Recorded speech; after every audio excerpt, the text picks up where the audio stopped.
ଆପଣ ସାମ୍ବାଦିକ ସମ୍ମିଳନୀ କରିକି ଇସ୍ତଫା ଦେଇଥିଲେ କିନ୍ତୁ ତାପରେ ପରେ ଯିଏ ବର୍ତ୍ତମାନ ଏଠି ବିଜେପିର ଟିକେଟ୍ ପାଇଲେ ପ୍ରଶାନ୍ତ ଜୟଦେବ से विभिन्न गणमाध्यम विभिन्न मंच बर्तमान आपको कहते आप जन पंचायत स्तर नेता आपण पाखे मुझे सांबादिक भाई मान धन्यवाद जनाऊँ। ठीक अच्छे मु पंचायत स्तर नेता मु साधारण वार्ड मेंबर टे मो पंचायत होती आगे समिति मेंबर होती सरपंच भी होती एवं मु ग्राउंड लेवल रे साधारण गरीब लोक संगे काम करके पद पदवी पैकी आई जहाँ मत 5000 भोट पाई कहते ठीक अच्छे से जदि नेता प्रकृत होते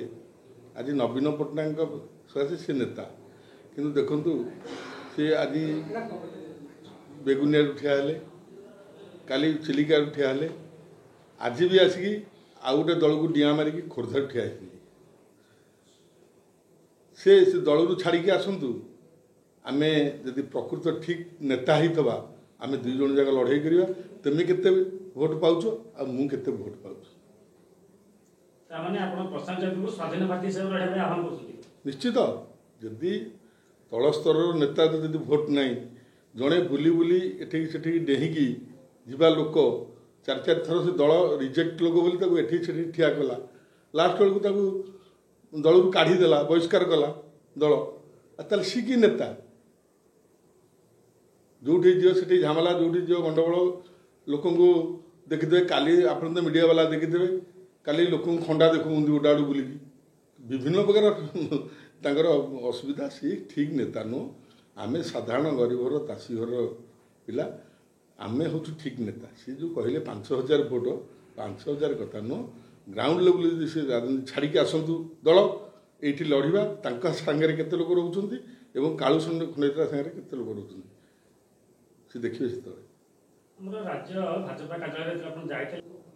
आज्ञा सी समस्त की भाई डाकती आप जानी चिल्का ये रघु साहू बहुत रामचंद्र बोली भाई डाकी ताकू भोट इलेक्शन सरला इलेक्शन सकाल तो कौन करके आइले आपन को अधिका कथा कौन कह समस्त की आगे कि नहीं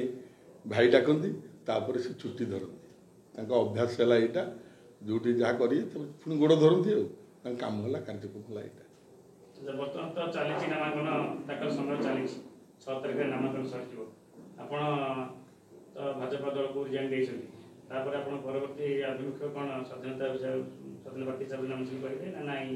रही कौन भविष्य कार्यक्रम निश्चित जो मु भारतीय पार्टी रिजाइन दे भारतीय जनता पार्टी मोर हजार हजार कर्मी भाई मैंने अच्छा मो निर्वाचन मंडली खोर्धा निर्वाचन मंडली से परामर्श नेली पूरा भल भाव सांगे बसिली एवं मु 6 तारिख दिन 15 ରୁ 20,000 लोक नहीं मु नॉमिनेशन फाइल कर स्वाभिमान मंच रे आपण गोटे कथा कहितले सांसद अपराजिता षडंगी जे वर्तमान पार्टी भी सांसद पार्टी अछि से आपण 2 कोटी टका मागितले देखो सत्य प्रमाण किछ अछि प्रमाण नहीं आज्ञा देखु भारतीय जनता पार्टी में 10 वर्ष काम कली 10 वर्ष निर्वाचन मो परिश्रम रोजगार मु टंकाटी हूँ से दल लगे मु दिन राति काम कली काम करापर आपण मैंने देखिथे 75,000 2019 भोट पाई ये यदि अर्थ कारबार है आप भावुं मुझा मानने मत तो टा मागुले कहीं पैसा न नहीं टिकेट न दे बोली आप भावुं ये दल कौन अच्छी आज्ञा गोटे 5,000 भोट पाया लोक बेगुनिया से टिकेट पाँच चिंता कले दलर समस्त गोटे लोकर निर्दिष्ट चक्रांत अपरिचिता षड़ी केवल से पैसा पत्र कारबार करते मुझे जानी पैसा नियंती पैसा खाते साधारण मुझे आपको कही से मंच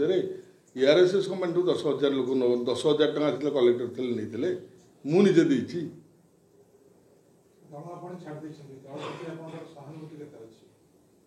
आउ दल भितर सहानुभूति कौन रहा जड़े लोक सहित मुझे दल छाड़ी राज्यर जो नेतृत्व थे सहित मुझे दल छाड़ी केवल अपरिता षड़ी एमपी आमर महादेव जो अच्छा सहित मुझे दल छाड़ी ଆପଣ ଯଦି 48 ଘଣ୍ଟା ପଢିବେ 48 ଘଣ୍ଟା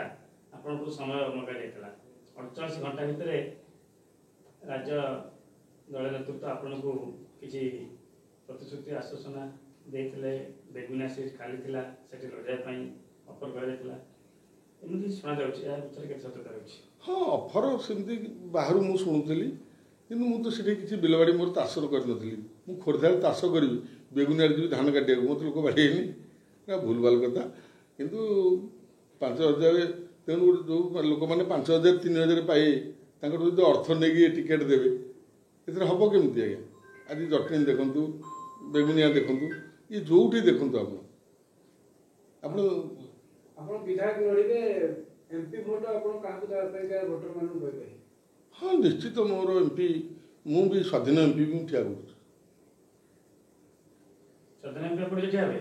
ସ୍ୱାଧୀନ MP ବି ମୁଁ ଠିଆ କରୁଛି। ମୋର ଲୋକ ସ୍ୱାଧୀନ MP ଠିଆ କରିବେ? ହଁ, ମୋ ଲୋକ ଠିଆ ହେବେ। ଆପଣମାନେ 6 ତାରିଖ ଦିନ ଯେତେବେଳେ ଜନସମୁଦ୍ର ଦେଖିବେ, ସେତିକିବେଳେ ଦେଖିବେ ସ୍ୱାଧୀନ MP କି ବି ଆପଣମାନେ ଦେଖିବେ। ବିଜେଡି 6 ତାରିଖରେ ସ୍ୱାଧୀନ MP ଏବଂ ଆପଣ ଦୁଇ ଜଣ ମିଶି ନାମାଙ୍କନ କରିବେ? ହଁ, ନିଶ୍ଚିତ କରିବୁ।